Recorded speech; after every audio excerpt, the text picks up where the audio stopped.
Stop living for people who don't even think about you. A deep dive into The Courage to be Disliked. The book is not about being rude.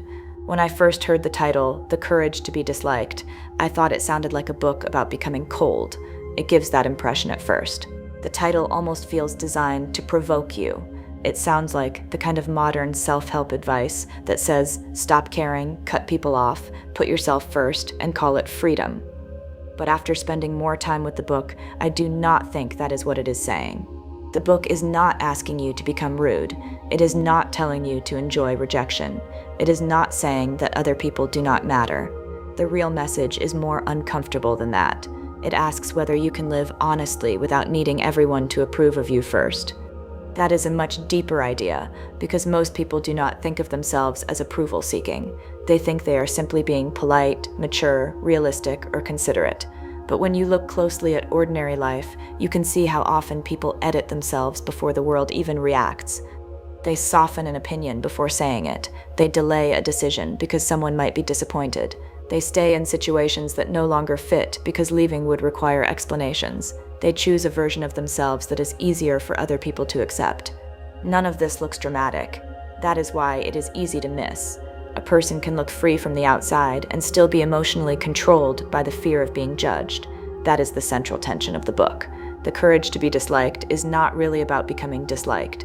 It is about Part 2. The past explains the pattern, but it does not have to become the whole story.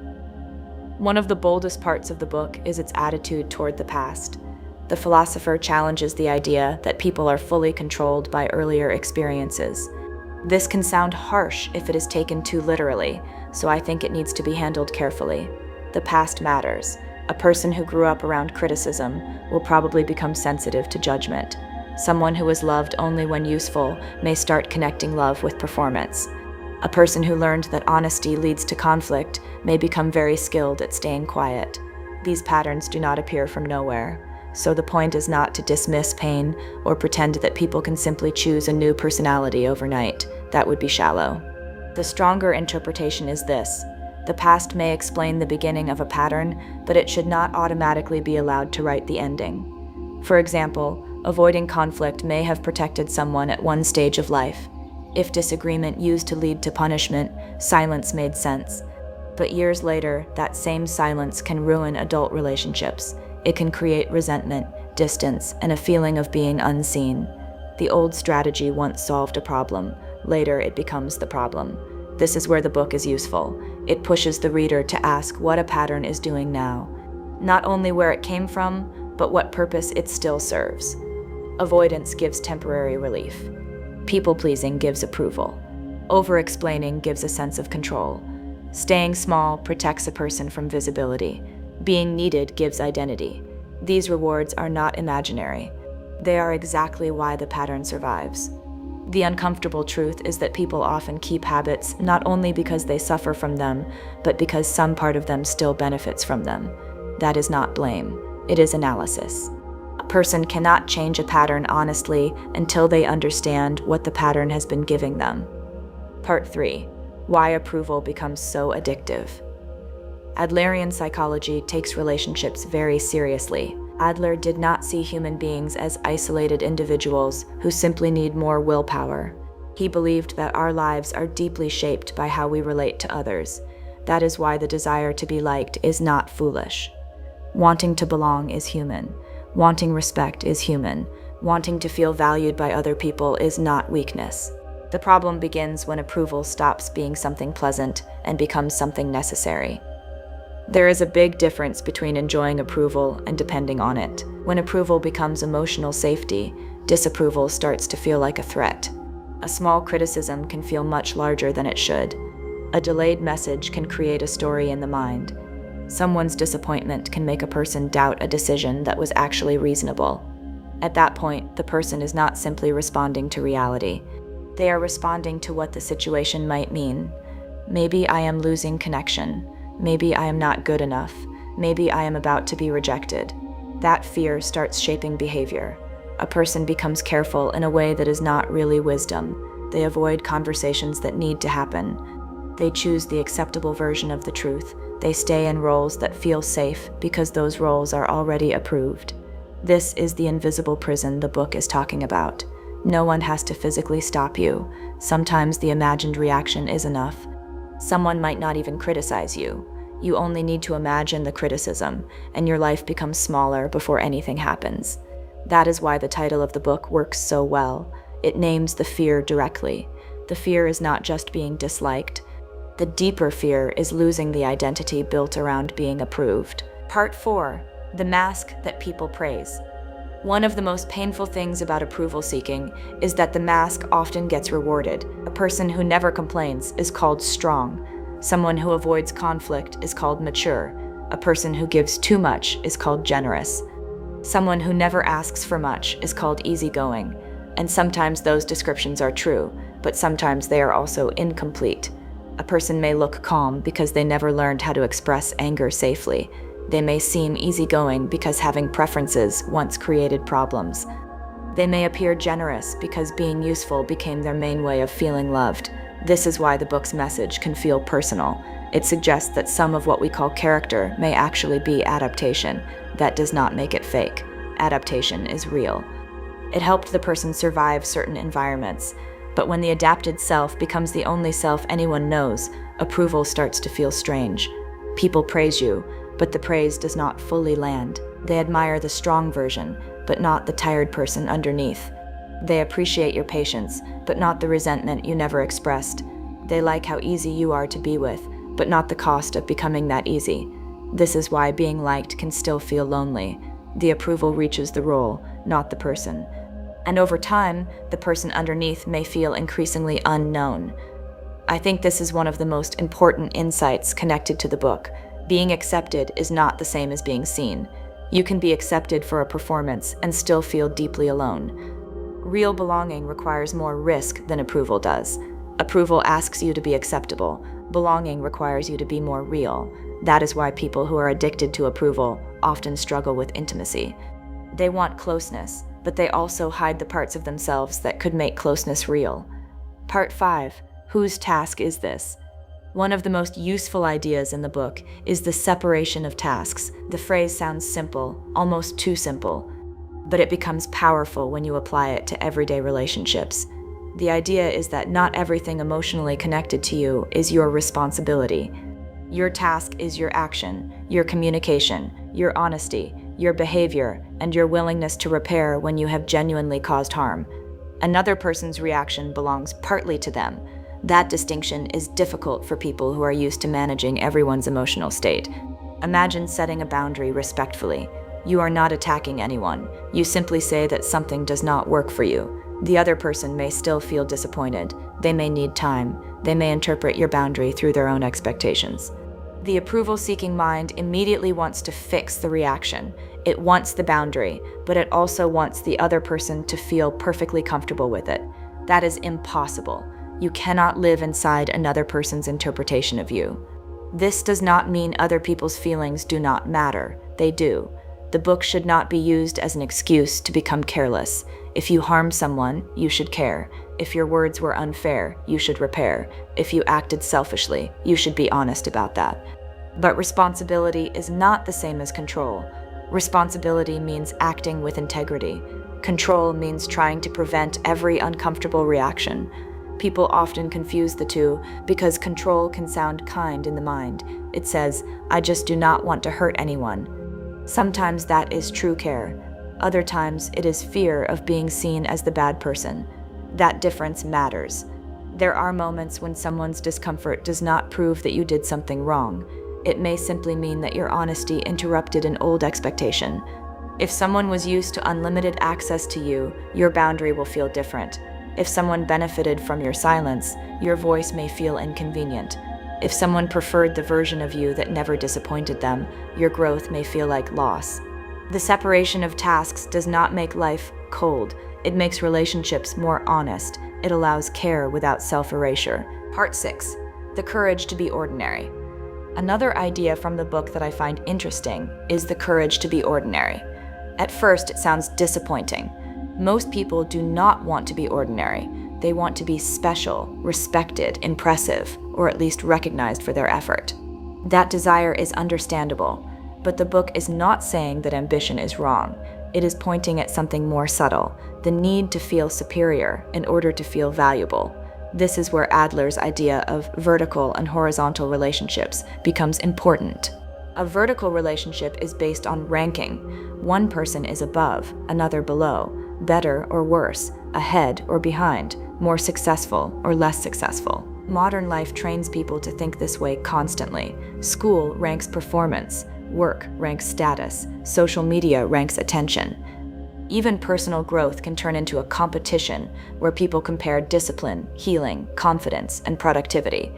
Inside that system, approval becomes addictive because a person constantly needs proof that they are doing well. A compliment gives relief, but not for long. Success feels good, then creates pressure to maintain the image. Being admired becomes less like joy and more like responsibility. The vertical world does not give peace. It gives temporary relief from insecurity. Horizontal relationships are different. They do not mean everyone has the same abilities or the same role. They mean that human worth is not treated like a ranking system. This is a radical shift. It means a person does not need to be impressive to matter. They do not need to be above others to feel valuable. They do not need superiority as evidence that their life has meaning. That is what the courage to be ordinary points toward. It does not kill ambition. It cleans it. You can still create, build, improve, and pursue excellence, but the emotional engine changes.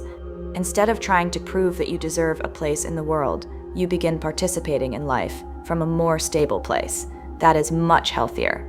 It is also difficult because some people do not know who they are without the pursuit of being seen as special. The book challenges that attachment. It asks whether a person can live meaningfully without turning life into a permanent audition. Part 7. Contribution without disappearing. The book also talks about contribution. This idea can easily be misunderstood, especially by people who already give too much. Contribution does not mean becoming endlessly useful. It does not mean carrying everyone, pleasing everyone, or turning your life into service while ignoring your own needs. That would just be people-pleasing with better language. Real contribution is different. It means bringing something honest into the world without losing yourself in the need for approval. There is a clear difference between asking, "How do I make sure people like me?" and asking, "What am I actually trying to offer?" The first question traps you in image. The second returns you to purpose. This matters in relationships, work, and creative life. For a creator, approval is especially tempting. Views, comments, retention, subscribers, these things matter. It would be dishonest to pretend they do not. If you make videos, you want people to watch. You want the work to connect. But if reaction becomes the foundation of your identity, your emotional state becomes unstable. A good response makes you feel chosen. A weak response makes you question your value. The audience becomes not only the receiver of the work, but the judge of your self-worth. Contribution gives a more grounded center. It asks what you are trying to say, what you are trying to build, and what value you want to offer even before the reaction arrives. This does not remove fear. It simply prevents fear from becoming the director. Healthy contribution includes the self. It allows generosity without disappearance. It allows love without emotional slavery. It allows meaningful work without turning the audience into a mirror you cannot live without. That is one of the book's strongest ideas. A meaningful life is not built by escaping people, and it is not built by surrendering yourself to them. It is built by standing among people without handing them control over your identity. Part 8. What the book gets right. What I appreciate most about The Courage to be Disliked is that it does not flatter the reader too much. Many self-help books comfort the reader by saying that the world needs to understand them better. There is truth in that. People do need compassion. People do need to be understood. But this book goes further. It asks what the reader is doing with their pain. That is not always pleasant. The book suggests that people may unconsciously use fear, past wounds, or rejection to maintain a familiar identity. This does not mean the pain is fake. It means the pain may have become organized into a way of living. That is a serious insight. A person can become attached to the story that explains them. The story may be true, but it can still become a wall. I am this way because of my past. I cannot change because people hurt me. I avoid conflict because honesty was unsafe. These statements may begin as truth, but they can eventually become limits. The book's strength is that it does not let the reader hide there forever. It brings the focus back to agency, not blame, agency. Those are different. Blame says, everything is your fault. Agency says, even if this began somewhere else, your next choices still matter. That distinction is important. Without it, the book can sound harsh. With it, the book becomes empowering. Part 9, where the book needs balance. I also think the book should be read carefully. Some ideas in it can be misused if taken without nuance. For example, the idea that the past does not determine you can be powerful, but it should never become a weapon against people who are still healing. Trauma, anxiety, shame, and emotional wounds are not solved by telling someone to simply choose differently. The more balanced reading is that the past matters, but it should not be given unlimited authority. The same is true with the separation of tasks. This idea can bring freedom, but it can also be used immaturely. A person could behave badly and then say, "Your reaction is your task."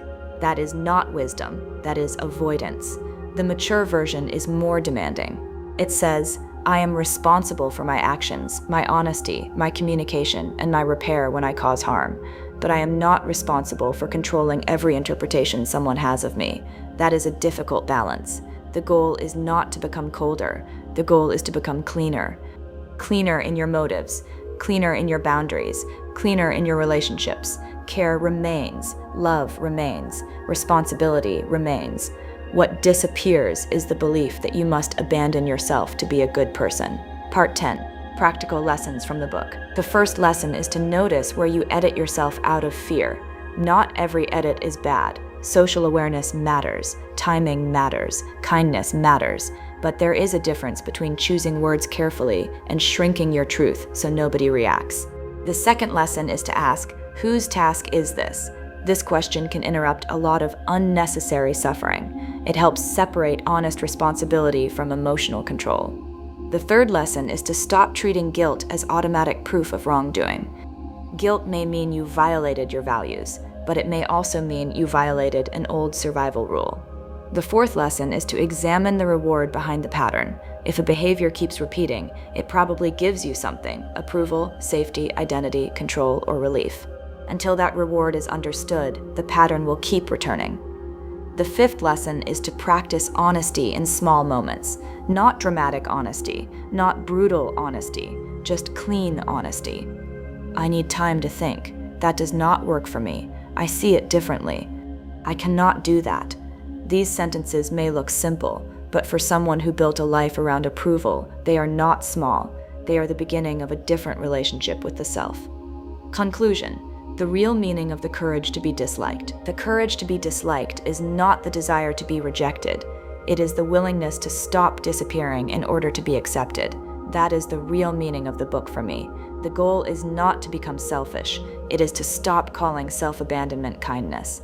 The goal is not to ignore other people. It is to stop giving every opinion the power to define your life. The goal is not to reject connection. It is to become capable of relationships where honesty has room to exist. There is a kind of life that looks peaceful because everyone approves of it. And there is a kind of life that feels peaceful because it is honest. Those are not always the same life. At some point, a person has to choose which peace they want. The comfortable peace of staying in the approved role, or the deeper peace of belonging to themselves. That choice is not easy. Some people may prefer the older version of you. Some may misunderstand. Some may call your growth selfish because your silence was useful to them. That is why the book uses the word courage. If approval were guaranteed, courage would not be necessary. So the question to leave with is simple. Where in your life are you still choosing approval over honesty? Not as a philosophy, as a real place, a conversation, a relationship, a boundary, a dream, a version of yourself you keep delaying. The answer is probably already there, and maybe the next chapter of your life does not begin with becoming fearless. Maybe it begins with one honest moment where you stop asking the world for permission to be real.